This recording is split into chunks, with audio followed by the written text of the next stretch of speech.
Good morning. Today, let's talk about stretching the calves, but also stretching all the way up the legs. So I'm at my stairwell because the stairs are a great way to stretch out the calves, but if you don't have a stairwell handy in your workout environment, then you just want to have something that you can prop the balls of your feet up on. It can be against the wall, so I'll turn around here and give you that option right out of the gate. But if you can just bring the ball of your foot kind of up against your wall, not wall trim or whatever, and just kind of elevate yourself here towards the wall and just hold there to start. So getting that dorsiflexion of the foot like that. That's what happens when the foot goes up against the wall. When we do it on the stairs, we're doing it just a little bit differently by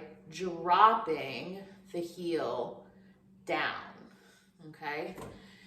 So this is a great thing to do sort of throughout your day, just for, it doesn't have to be a great amount of time, 30 seconds, 1 minute.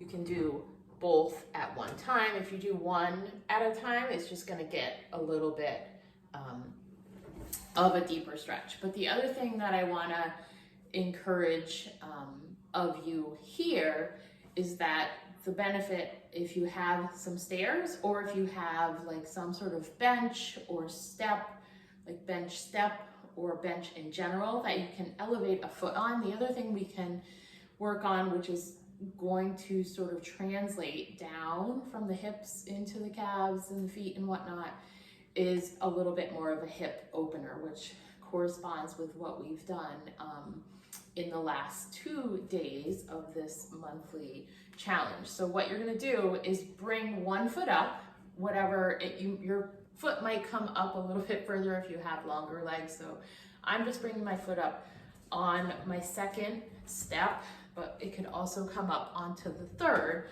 But for this first one, bring it up, and then you're gonna kind of lean in, so we're getting a little bit more of the flexion of the knee forward while getting a big hip extension in the back. And we're just gonna kind of hold here.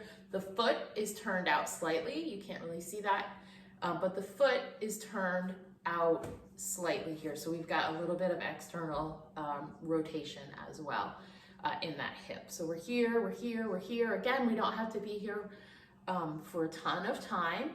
Try to, 30 seconds, maybe 1 minute if you're like super motivated, and then come right out of it. And then what I want you to do with the foot is just turn the foot in. So we're kind of closing things up a little bit, internal rotation of the hip, and then come forward again. Don't force it. You might feel a little bit more restricted here, but you're gonna feel that stretch a little bit differently too.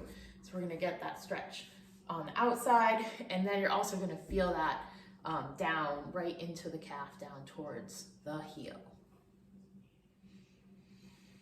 So a little bit different take than what we would do with a calf stretch, at the end of a workout or something, right? So we've got that, and then we're gonna go to the other side and do it on the other side. So foot turned out, bring the front foot up, lean into it, keep the posture nice and tall, and just kind of chill here. Adjust the back foot accordingly, like if your heel's not touching the floor, take that back leg back a little bit further and just kind of play around. Because the other thing you can do here, in a stairwell, if you have a railing and whatnot, if you're doing it just on a bench, you got to be a little more careful, or maybe use a foam roller to balance you a little bit, is you can kind of just bring a little movement to it, kind of coming in and back out a little bit, or just a little bit side to side. And then let's go ahead, turn the back foot in now. So we've got that hip internally rotated, and then just come forward here and hold, and just feel some things that you might not usually feel. Just something a little bit different, and it feels really good.